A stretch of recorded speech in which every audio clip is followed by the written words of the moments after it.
All right, this is your brother Issachar coming at you with another lesson. First off, I'm going to give all praises to Yahweh, Bahasham, Yahweh Shai, Bahasham, Rachaa, Kodash. Double honors to the apostles of the great millstones to learn this truth from. Honors to the elders and brothers out there pushing this word through the four corners of the earth within truth and sincerity. And shalom to the aqua that's listening and learning. Today's video is going to be entitled, How Long, O Lord? All right? It's going to be entitled, How Long, O Lord? Now, I got inspired to do this lesson because I came across Apostle Gabar's video, and he entitled his video, How Long, O Lord?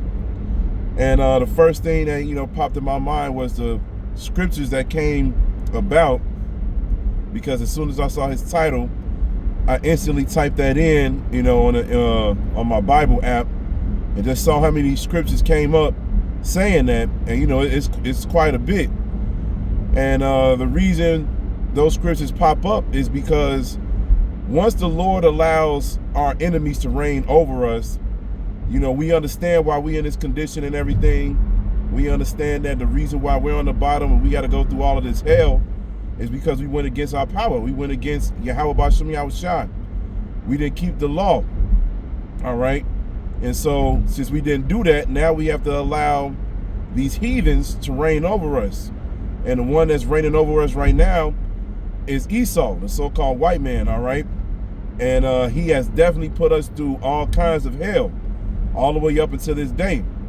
And so when you come into this truth, you understand that this captivity is going to be over soon.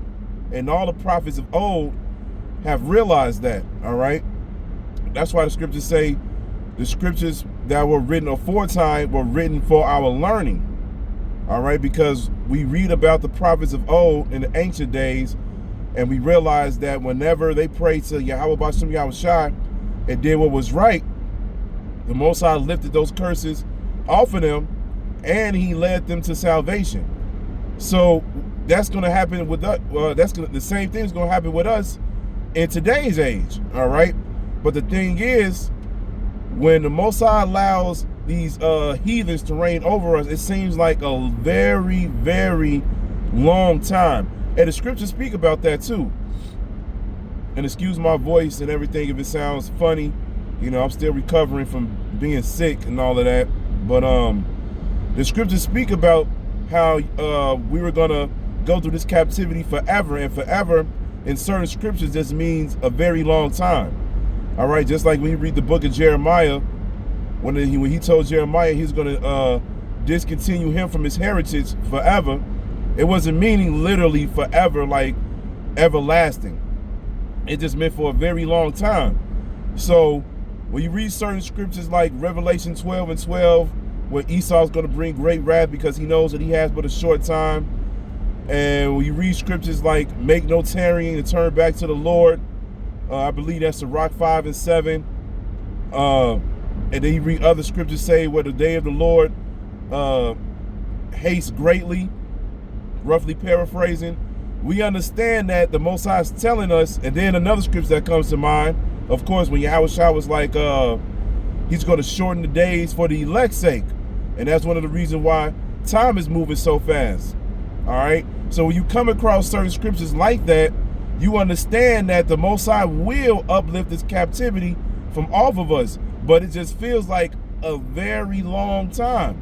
And the reason why it feels like that is because when you're in pain, that's something that's very uncomfortable, and that's something that you don't want to deal with. All right? When you stub your toe, or, you know what I'm saying, you get your hand smashed or something like that, or something that happens where you feel some type of pain, you want that to hurry up and be over with. And it feels like it's taking forever for that pain to be relieved. You just want to hurry up and get back to normal. You want to hurry up and just be able to function correctly again. And that's exactly what we're waiting for now in the spirit. We're waiting for the Yahweh Shai to come back so we can function correctly again by following Yahweh Bashem Yahweh Shai and keeping the commandments, statutes, and laws and worshiping them perfectly. And that's going to happen because it's written, in the book of Jeremiah, what is it, 1 Corinthians 15 or 2 Corinthians 15, one of those, where it tells you about the new bodies. And the law is going to be written in our inward parts, all right? So that is going to happen, but it just feels like a very long time because we're going through this pain, man. Every single day we wake up and we know we're seeing prophecy unfold, but it's getting to the point where, you know, we just like, damn, man, like, when is this going to happen? You know, when is shit finally going to hit the fan? And when are we finally going to go home? You know, because when you think about it, you know, the apostles been out there since the 70s. And now it's 2025. You know, they had to go through the whole thing where they said that a lot of people dropped out of the truth because of the whole year 2000 thing, because they thought that everything was going to happen in the year 2000, but it didn't. And the only reason being is because, you know, prophecy had to be fulfilled and elect still had to be sealed. All right. And then, of course, you know, when YouTube came across the scene, that's when it started happening. You know, the videos went out there and the brothers and sisters came across the videos. Now you see what you have today. All right. So now that has happened, you know, certain brothers believe that the elect is sealed. And through the Spirit, they already been sealed. They just needed to be activated. All right. They just need to be activated. They just need to hear the word because they've been sealed since the beginning of time. But, you know, now that we're fast forwarding to this point in today's age, we understand that things are going to happen. We seeing things happen, but we just got to be patient, man. We still have to be patient because you got to remember, once the Most High allows this to happen, it is going to be Jacob's trouble, and it's going to be very uncomfortable, man. All right? We're going to have to go through this hell, but it's only going to be, once again, it's only going to be for a short time. It's going to be for a short time, like the apostles say. They believe that Jacob's trouble is only going to be between 1 to 3 months. That's it. And when you think about that, that's not a long time at all. It's going to feel like it because we're going to have to go through literally 90 days or so of probably being in prison, you know, getting away from martial law, dealing with race riots and all this other shit. It's going to be something else, man. But we realize that Yahushua is going to come back and he's going to ease that pain. So what it all comes down to is faith. We got to remain and keep that faith and keep believing in Yahweh B'Shem Yahushua that he's going to get us out of this hellhole, man. He's going to relieve this pain. And so, of course, through the Spirit, you're going to get irritated, because I believe that's written in the book of 2nd Esdras, where it tells you that the souls of the just complain continually because of the blood that has been shed on the children of Israel. All right? And we already know that Esau is shedding a lot of you Negro, Latino, and Native Americans' blood. All right? And we getting tired of it. So when you see certain things happen, especially when you got to go through certain things as well, you know, through the Spirit, you just get to the point where you're just like, damn, man, how long are we going to have to continue to go through this, knowing that we have a power that only cares about us? You know, you read and understand those scriptures, you be like, he's only for Israel, only for Israel, only for Israel. He's going to bless us, bless us, bless us, but we still don't receive it.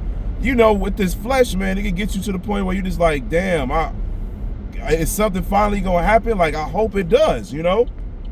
But we already know it's going to happen, but we just got to hold fast. And that's the whole point of this truth, man. And that's why the scriptures say, he that endures until the end shall be saved. All right? If you endure until the end and not think about the things that you're going through and realize that you're supposed to go through these things anyway, then that'll get you to the point where you won't complain so much. You get to the point where you just keep believing and just keep striving for the masteries, like the scriptures tell you to do. The scriptures tell you to strive for the masteries, and then the scriptures tell you also to make your body a living sacrifice. That is written in the book of Romans, the 12th chapter. All right? You're supposed to go out there and put it all on the line no matter what. All right? You're not supposed to get to the point where you're just like, damn, I'm not receiving any blessings, so now it's not, since things are not happening within my time, because that's all it is. The flesh will get you to the point where these demons that get in your head get you to the point where they just be like, oh, look, things aren't happening the way that you thought that was going to happen. Are you still going to be in this truth? What you going to do? And then that's when you start doubting yourself. You'll be thinking about things that you shouldn't be thinking about. And the scriptures say that a double-minded man is unstable in all of his ways. You can't be unstable in this truth. You just got to be straightforward with what you believe in. And we believe in Yahweh B'Shem Yahushai, man. So, of course, certain things are going to happen where you're just going to be like, how long are we going to go through this? But then the Most High reminds you, man. He does. When you pray in those names, he reminds you that he's still with you. You'll see certain things like 144 pop up out of nowhere, or you'll come across a video where a brother may be speaking in the spirit, and you can relate to that immediately, you know? You be like, you know what? I was just thinking about that. Now I'm good. You know, it puts you back in a comfortable spirit. So you just got to remember that, man. Just remember that the Lord is always with you, and he's going to return, man. You just got to hold fast. This hold fast, all right? So I'm going to end it with that because I got to get ready to go to the plantation. So hold is edifying. So with that, I'm going to say, call Halayim Yahweh B'Hashem Yahushai B'Hashem Rachaa Kodash. Double honors to the apostles of the great millstones I learned this truth from. Honors to the elders and brothers out there pushing his word to the four corners of the earth within truth and sincerity. And shalom to the Akwat that's listening and learning. And Yahweh Ratazat, I'll be back with another lesson. Keep pushing, Yasharala. Keep pushing. We almost out of here. Shalom.